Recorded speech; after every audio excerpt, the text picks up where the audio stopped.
네, 여러분 안녕하세요. 예, 잘 들으십니까? 예, 반갑습니다. 오늘 그 강연 제목을 Shoot for the Moon이라고 잡아봤는데요. 달을 향해 쏴라 이런 말입니다.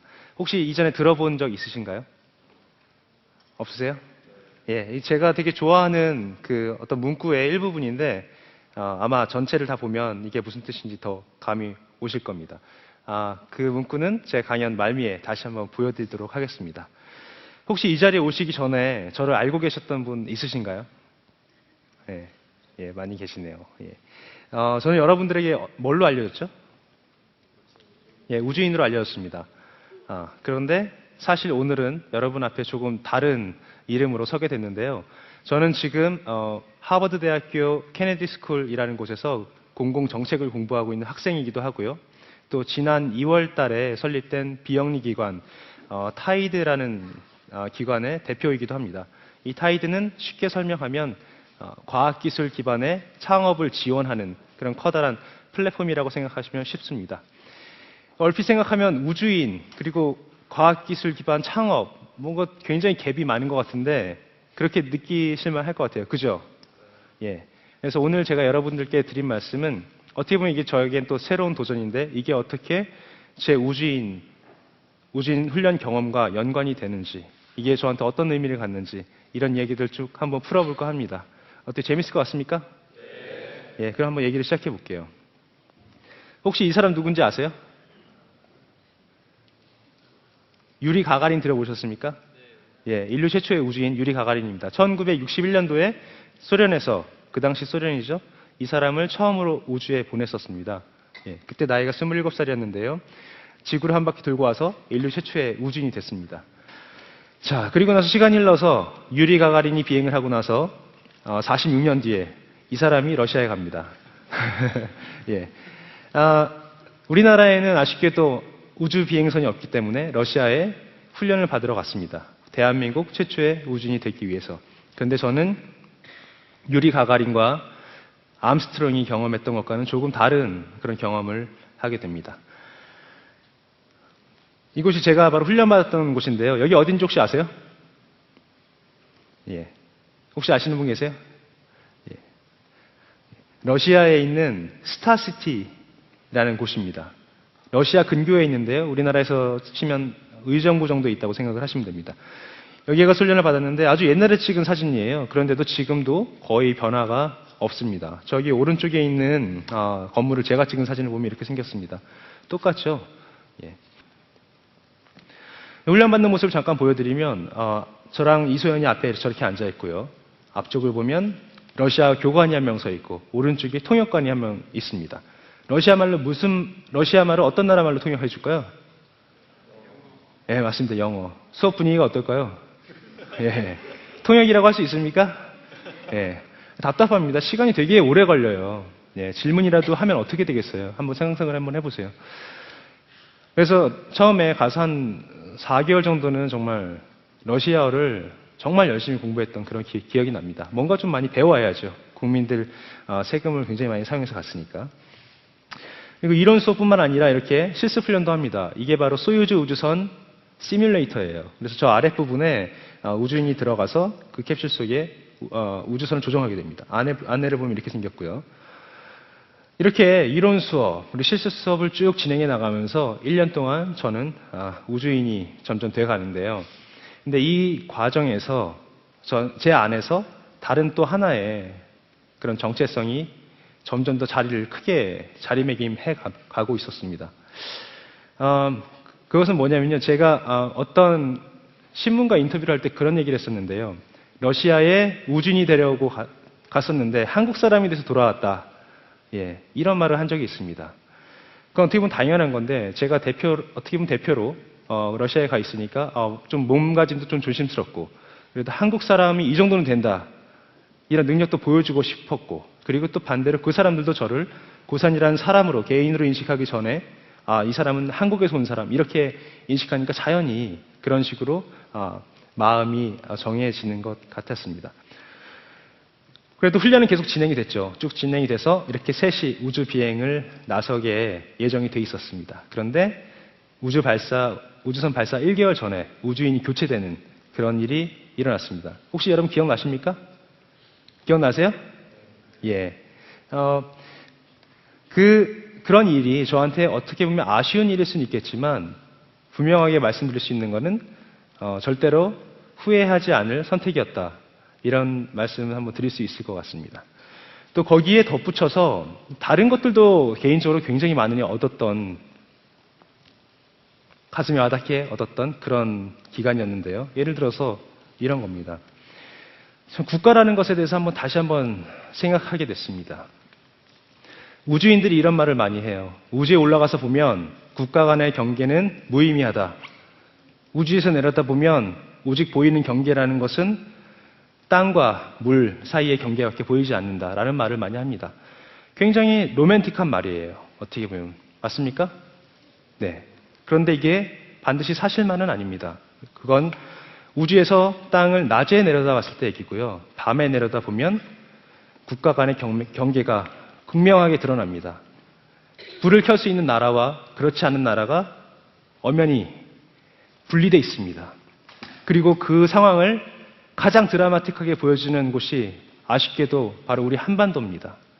우리나라 남한은 굉장히 환하게 불이 밝혀 있는 반면에 북한은 거의 모든 게 꺼져 있습니다. 그래서 러시아에서 있는 동안 국가 간의 경계는 엄연히 존재한다. 그리고 국가 간의 어떤 첨예한 이해관계에 있어서 대립이 일어났을 때는 어느 국가도 이걸 양보할 수 없다.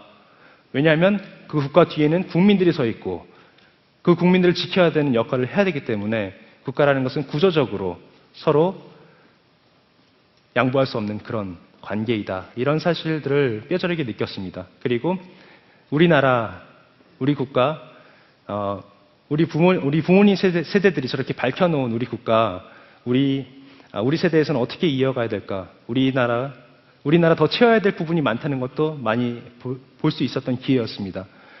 그래서 우리나라가 좀 더 강한 나라가 됐으면 좋겠다. 이런 생각을 많이 하게 됩니다. 그렇게 우리나라를 만들기 위해서 제 결론은 아주 간단했습니다. 우리나라 아무것도 없잖아요. 자원도 없고 땅도 작습니다. 그 작은 땅마저 허리가 반둥강이 나 있습니다. 예. 우리나라에서 과학기술을 빼면 아무것도 남을 게 없습니다. 그래서 러시아에서 이런 생각을 많이 하다 보니까 한국에 돌아와서 항공우주연구원에서 제가 2년 동안 계속 근무를 했었는데요. 거기에서도 정책기획부에서 일을 했었고요. 과학기술 정책 쪽에 뭔가 이바지를 하기 위해서. 하지만 제가 과학은 제가 전공을 했지만 정책은 알지 못하기 때문에 또다시 새로운 도전에 나섰습니다. 정책을 공부하러 미국에 지원을 했는데요. 굉장히 운이 좋게도 하버드 대학의 케네디 스쿨이라는 정책대학원에 갈 수가 있었습니다.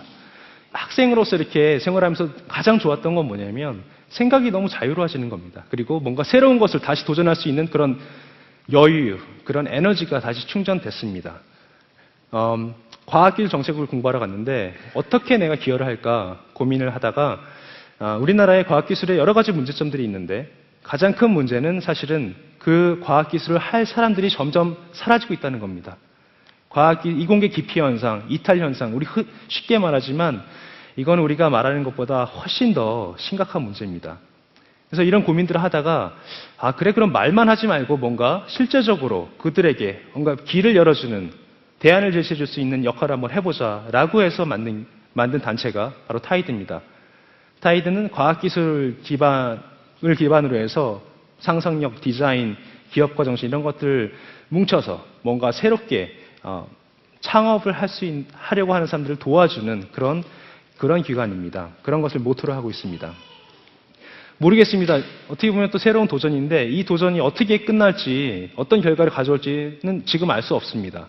하지만 분명한 사실 하나는 제가 이런 도전을 하면서 우리나라에 얼마나 커다란 기여를 할지는 모르겠지만 분명히 아주 조금이라도 의미 있는 기여를 할 수 있는 것은 저는 100% 확신하고 있습니다. 그래서 다시 이렇게 새로운 도전에 나서게 된 겁니다. 이런 말을 하면 여러분들이 물어보신다. 그럼 우주는 어떡하냐? 우주인을 뽑혔는데 우주는 어떻게 할 거야? 많이 물어보시는데요. 우주는 갈 수 있을 것 같습니다. 이 사진은 뭐냐면 미국의 스페이스쉽 1이라는 민간에서 제작한 우주선이에요. 예, 스페이스쉽 2도 제작이 됐고요. 이 회사 버진 갤럭틱이라는 회사인데 이 회사에서 지금 우주 관광객도 모집하고 있습니다. 우주 한번 비용 관광하는 데 드는 비용이 2억 원 정도라고 해요. 예. 그리고 이 사진은 미국의 스페이스 X라는 민간 기업이 만든 우주 발사체입니다. 우리 나로호를 개발하고 있죠. 근데 이런 거 민간에서 이미 이루어지고 있습니다. 벌써 다른 나라 위성도 여러 차례 발사를 했고요. 그러니까 우주 기술이 급속도로 발전하고 있습니다. 민간에서도. 그래서 우리 세대에 우주에 가려고 마음만 먹으면 저는 분명히 갈 수 있다고 생각을 합니다. 그런데 이런 생각을 하는 거죠. 우주인은 우리가 생각하는 우주인은 꽃입니다. 예. 그 수많은 엔지니어들, 과학자들이 쌓아놓은 모든 쌓아놓은 업적 위에 맨 위에 탑승하는 게 우주인입니다. 맞아요? 예. 이 꽃은 그 꽃만 따서 그 꽃만 봐도 아름답지만 사실 이 꽃이 생명을 갖고 살아 있으려면 줄기가 닿아 있어야 되고 그 뿌리가 땅속 깊이 박혀 있어야 합니다. 제가 지금 하고 싶은 일은 이런 줄기 그리고 뿌리를 땅속 깊이 내리는 우리나라의 과학기술계에 그런 역할을 하고 싶습니다. 그래서 이후에 몇 년이 흘러서라도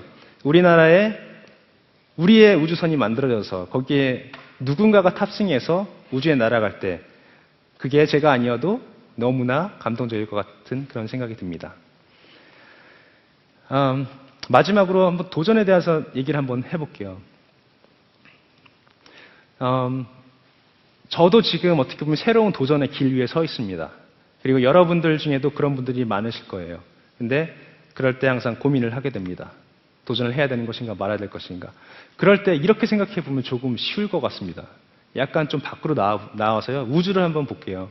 이렇게 넓은 우주 공간 속에 저렇게 수많은 별들이 존재하고 있는 것도 신기하고요. 이 우주가 끝이 있는지 없는지도 모르겠습니다. 근데 이 넓은 공간 중에 우리는 이런 지구라는 아주 작은 행성 위에 우리가 존재하고 있습니다. 이렇게 존재하고 있는 것도 굉장히 신기하지만 더 신기한 것은 우리는 이렇게 생명을 갖고 여기 태어나 있습니다. 생명이 있다는 말은 또 우리에게 자유의지도 있습니다. 그리고 이 자유의지와 함께 우리에게 무한한 가능성이 펼쳐져 있습니다. 우리 앞에는 하얀색 도화지가 펼쳐져 있다고 생각합니다. 내 마음대로 그림을 그려볼 수 있는 이런 하얀색 도화지. 예.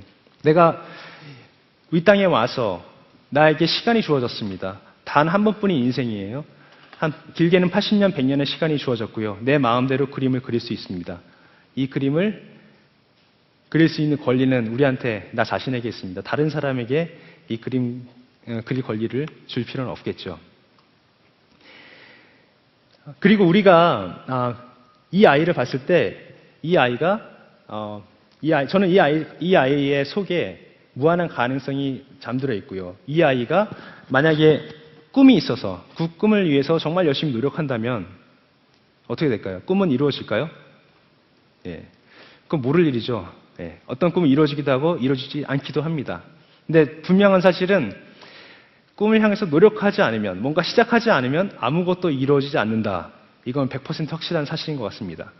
그리고 또 한 가지, 우리가 언제부터 이렇게 꿈이라는 게 언제부터 그 끝에 가서 이루어지는가 안 이루어지는가로만 판단됐습니까? 아까 맨 처음에 보여드렸던 그 문구를 전체 문장을 보여드릴 시간이었는데요. 바로 이겁니다. Shoot for the moon. Even if you miss it, you will land among the stars. 그러니까 달을 향해 우주선을 발사하는 거죠.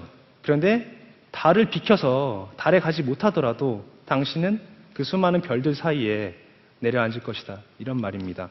아마 도전하는 사람들이 가져야 될 그런 마음가짐, 도전하는 자들이 갖고 있는 그런 기쁨을 가장 잘 표현한 그런 말이 아닌가 싶어서 제가 굉장히 좋아하는 그런 문장입니다. 예, 여러분, 분명히 여러분들 또 가슴속에 꿈이 있으실 텐데요. 꿈을 추구해 가느냐 아니냐 각자에게 달려 있습니다. 그런데 제 생각에는 꿈이 없어도 우리 한평생 잘 살아집니다. 하지만 꿈을 계속 따라가는 그 사람은 100% 생생하게 살아있다고 생각합니다. 예, 다시 한번 과감하게 이루고 싶은 것이 있으면 도전해 보십시오.